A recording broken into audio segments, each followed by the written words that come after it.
Salut à tous, aujourd'hui je vais vous montrer comment fonctionne la destruction dans Unreal Engine. Alors on va d'abord voir comment naviguer dans le menu fracture, les paramètres les plus importants. Ensuite on verra comment provoquer des destructions dans des zones spécifiques avec le Field plugin. Voilà, je suis synchro. Et ensuite on verra comment déclencher une destruction avec une arme, comme cela. Alors ce tutoriel il couvre pas mal de paramètres, alors je vous encourage à pratiquer pendant ou après avoir regardé la vidéo. Et si vous avez des questions, n'hésitez pas, je vous y répondrai en commentaire. Donc on se retrouve sur une map en first person où j'ai importé le modèle 3D d'une statue. Alors là, ma statue, peu importe la force que je lui applique, elle va jamais se briser. Pour qu'elle se brise, je dois la sélectionner et je me mets en mode fracture. Dans le mode fracture, je viens cliquer sur New et ensuite je viens cliquer sur Create Geometry Collection. Alors Geometry Collection, pourquoi? Parce que le but pour que notre statue se brise, ça va être de la diviser en plein de formes géométriques différentes. Alors qu'est-ce qu'on a dans le menu fracture? Dans le menu fracture, on a déjà tout ce qui est select, ça va nous permettre de faciliter la sélection des différentes formes géométriques. On a aussi les différents modes de fracture. Par exemple, on a custom, ça va nous permettre de customiser les formes géométriques. On a du brick, du slice. On a planar. Planar, ça va permettre de couper notre statue en deux. On a aussi radial. Radial, ça peut être pas mal pour les explosions, par exemple. On a cluster et on a uniforme. Uniforme, c'est lui qui est utilisé dans la majorité des cas et c'est lui qu'on va utiliser aujourd'hui. Alors ensuite, on a quoi? On a Edit, c'est pour éditer les différentes formes géométriques. Et Cluster, Embed et Utilities, on va pas les voir aujourd'hui, c'est un peu trop avancé. Donc on retourne sur Uniforme, et là on voit qu'on a pas mal de paramètres. Alors déjà, on a ces deux paramètres qui nous permettent de déterminer en combien de morceaux on veut que notre statue se divise. Moi, au minimum, je vais mettre 30, et au maximum, je vais mettre 40. Et là, vous voyez que notre statue se divise en plus de morceaux. Alors on a aussi l'internal matériel. En gros, l'internal matériel, quand notre statue va se briser, il y a des surfaces internes qui étaient cachées auparavant parce qu'elles étaient à l'intérieur de la statue qui vont se découvrir. Et internal matériel va nous permettre de choisir leurs matériaux, tout simplement. Ensuite, on a la common fracture. Bon, c'est pas très important, c'est un peu avancé, donc on va pas le voir. On a aussi la visualisation qui va nous permettre de prévisualiser comment la statue va se découper. Vous voyez, je ne coche la case, on voit plus rien. Ensuite, il y a la noise, c'est pas très important, c'est aussi un peu avancé, mais ça nous permet d'apporter des irrégularités aux surfaces fracturées, tout simplement. Donc moi, je peux cliquer sur fracture. On voit qu'il y a le level 1 qui apparaît.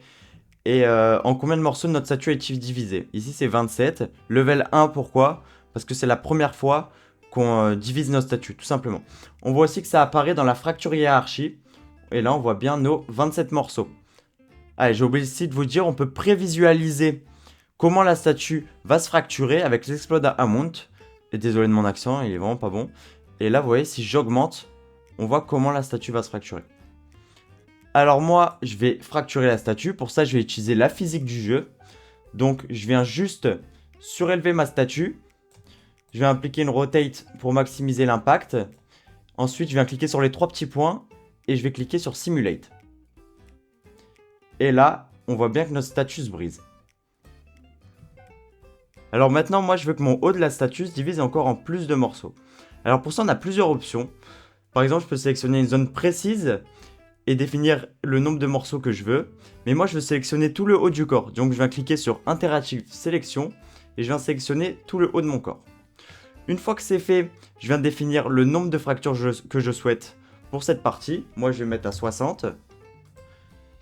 Je viens cliquer sur Fracture. Là, on a le level 2 qui se crée avec le nombre de morceaux qu'il contient. Alors, level 2, pourquoi? Parce que à partir d'un morceau du level 1, par exemple le 2, on a créé des nouveaux morceaux. Si je crée de nouveaux morceaux à partir du morceau 30, par exemple, ça serait le level 3, et ainsi de suite. Alors, on peut prévisualiser comment va se casser le level 2. Pour ça, je sélectionne level 2 et je fais un explode amount, comme ça. Et si je veux appliquer le matériau de base de ma statue, je viens faire un show bone color et je viens uncoche la case. Et voilà, là on a le mesh initial. Alors là, on va faire comme tout à l'heure. On va utiliser la physique du jeu pour détruire ma statue. Hop, je viens cliquer sur Simulate. J'attends et là, on voit que la statue se brise en bien plus de morceaux. Alors vous voyez, il y a des petits lags. Du coup, je vous conseille de ne pas abuser sur le nombre de morceaux. Et de faire attention avec les matériaux parce que ça demande beaucoup de ressources. Bon, c'est bien d'utiliser la physique du jeu pour faire tomber notre statue, mais on n'a pas vraiment de contrôle, hein. Quand on intègre de la destruction dans nos jeux, on veut avoir un max de contrôle dessus. On veut vraiment savoir où, comment et quand notre objet se casse. Donc pour ça, on va utiliser le plugin Field. Donc je me rends dans Plugin, je viens chercher Field, et là on va nous demander de redémarrer notre Unreal Engine. Une fois que c'est fait, je vais sélectionner Field dans mon content drawer, et je viens sélectionner FS Master Field. Hop, nickel. Alors je vais le glisser sur ma statue. Et là vous allez voir qu'au bout d'une seconde, il va y avoir un impact qui va se créer. Alors sur FS Master Field, il faut savoir qu'on peut tout contrôler. On peut contrôler son délai. On peut l'activer seulement si un joueur rentre dans une trigger box. On peut contrôler sa force, sa vélocité. Moi je veux juste changer sa force et l'augmenter. Alors pour ça c'est très simple, je vais pas me casser le crâne. Je vais juste augmenter la taille de la boule. Et là vous allez voir, ça va faire une bien plus grosse explosion. Voilà.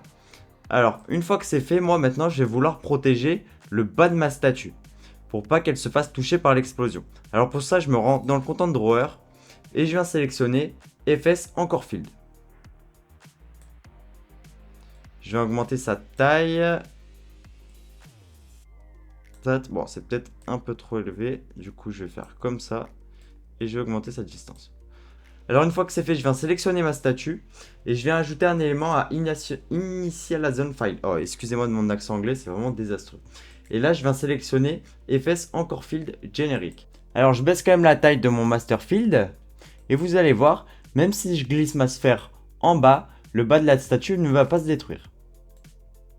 Hop, je clique sur Simulate. Et là, on voit bien la démarcation. Même si j'ai glissé ma sphère de destruction en bas, le bas de la statue ne s'est pas détruit. Maintenant, on va passer à la dernière partie de la vidéo, où l'objectif va être de détruire notre statue avec notre arme. Pour ça, on va réutiliser FS Master Field et on va l'attacher à notre projectile. Alors, pour commencer, on peut se rendre dans le blueprint du projectile. Pour ça, on va dans HAL, je crois que c'est dans First Person, Blueprint, et je double-clique sur BP Projectile. Alors maintenant on est sur le blueprint du projectile. Je vais vous expliquer rapidement comment ça fonctionne. Si vous ne comprenez pas, c'est pas très grave, c'est le meilleur moyen de s'améliorer. Alors ce blueprint il se déclenche lorsque le projectile rentre en collision avec un objet. D'abord il vérifie si cet objet simule la physique. S'il simule la physique, on lui ajoute une impulsion en fonction de sa vitesse. Et la position du projectile est récupérée avec getActorLocation pour définir précisément l'endroit où l'impulsion est appliquée. Ensuite le projectile est détruit. Maintenant, moi, ce que je veux, c'est rajouter le FS Master Field au point d'impact de mon projectile pour provoquer une destruction.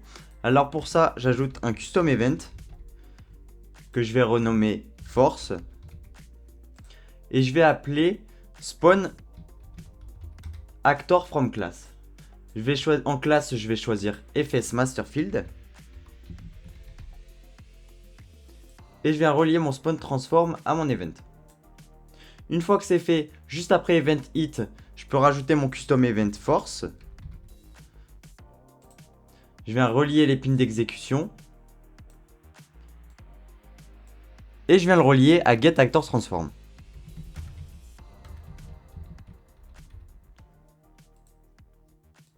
Alors getActorTransform va récupérer les positions de notre projectile. Et notre Event Force va faire spawn le Master Field à cet endroit. Maintenant, il nous suffit juste de compiler, de se rendre sur le viewport et on a une dernière chose à faire. La dernière chose, c'est que vous rappelez, le délai du Master Field est de 1 seconde. Et bien pour que l'impact soit immédiat, on va le régler sur 0, tout simplement. Alors on va double-cliquer sur le Master Field et je vais régler mon délai à 0. Bah, je l'avais déjà fait avant, mais vous devrez le régler. Alors là, je peux compiler. Je peux me rendre sur mon viewport. Et là maintenant, je vais sélectionner mon arme. Et vous voyez, quand je tire sur la statue, ça fonctionne. Et elle se détruit bien.